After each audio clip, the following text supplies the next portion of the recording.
കൊച്ചച്ഛൻ രാജേഷേ, ഇത് എവിടാണ്? 2 ആഴ്ചയായിട്ട് വരുന്നില്ല. ഷാങ്ഹായ് വരെ ഒന്ന് കറങ്ങാൻ പോയിരുന്നു. ആണാ? ഷിങ് പിയോങ് എന്ന ചൈനീസ് കുക്ക് മാസ്റ്ററുടെ കൂടെ. ഈ പറഞ്ഞ ആണാണോ പെണ്ണാണാ? പെണ്ണ്. കൊച്ചു കള്ള. Just for a chill man. ഓ കൊള്ള. എന്താടാ നിന്റെ കാര്യങ്ങളൊക്കെ? എന്ത് പറയാ, ട്രോഫികളുടെ താലപ്പൊലിയെന്ന് അറിയാലോ. അതിനിടയിൽ ഒരു മെഗാ ബമ്പർ ട്രോഫി വന്ന് പെട്ടിട്ടുണ്ട്. എന്താടാ? ആ രാജിയുടെ കല്യാണത്തിന് ഞാൻ ലോൺ എടുത്തില്ലായിരുന്നോ? അതിപ്പോ ജപ്തി ആയിട്ടുണ്ട്. ഒരാഴ്ചക്കുള്ളിൽ 4 ലക്ഷം രൂപ അടച്ചില്ലെങ്കിൽ ഈ വീടും പൂട്ടി സീല് വയ്ക്കുന്ന അവര് പറയണേ. എടാ എന്നിട്ട് നീ കാശ് റെഡിയാക്കിയാ? എവിടെ നോക്കണുണ്ട്.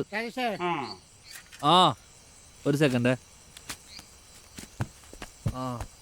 ആരാത്? ദിനേശ് ഏട്ടൻ, ബ്രോക്കർ. എവിടെ?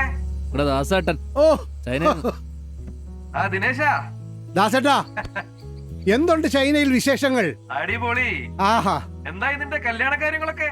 ഒരു രക്ഷയില്ലേട്ടാ, കുറവാണ്. ഇപ്പോഴത്തെ പിള്ളേരല്ലേ ഒളിച്ചോട്ടോടെ ഫാഷൻ. പിന്നെ കെട്ടാതെ നിൽക്കണ കുറെ ഉണ്ട് ഇവിടെ.